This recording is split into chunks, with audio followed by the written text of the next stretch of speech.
الجو ده بقى جو التغيير، حبة ساقعة وحبة حر، والشتاء هو داخل على الأبواب. فهنقول بعض الحاجات اللي احنا نقدر نحافظ بيها على جهازنا التنفسي ونحافظ بيها عملية الكحة والحاجات، وخصوصا للأطفال.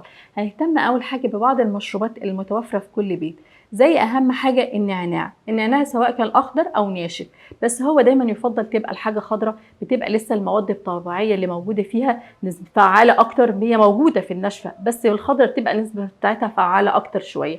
دي ليه مهم؟ لأن مادة المنتول الموجودة فيها بيهدي من الالتهابات العصبية، من الكحة، من السعال، من الحاجات اللي دايما يا إما إن احنا بناخده، احنا ما بنغلوهوش، بنغسله كويس ونحطه في الكوبايه، او اللي عايز سكر او من غير سكر مفيش مشكله، هو السكر بتاعه طبيعي. الحاجات دي يفضل ما يبقاش فيها السكر عشان تقدر بطعمها تستطعم الطعم بتاعها الاصلي بتاعها، وتتغطى لمده 3 دقائق وبعد كده تشرب سواء كان اخضر او ناشف.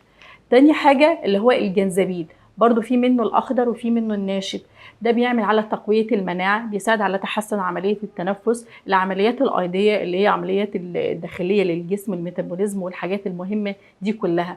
تالت حاجه الكركم طبعا ما فيش منه غير ناشف.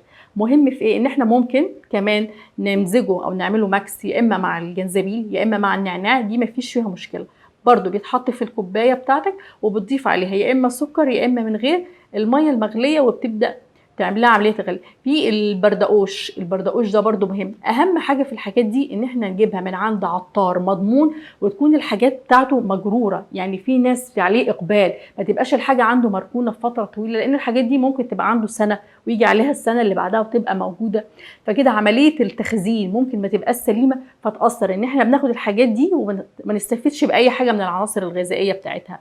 وان احنا لما نشرب المشروبات الدافيه دي ما نحاولش فجاه نتعرض للهواء البارد، يا اما ان احنا قبل ما نيجي ننام، يا اما لما نيجي نصحى وقدامنا ساعه مثلا او نص ساعه لما نيجي نخرج، عشان نحافظ بس على الجسم والجهاز التنفسي بتاعنا.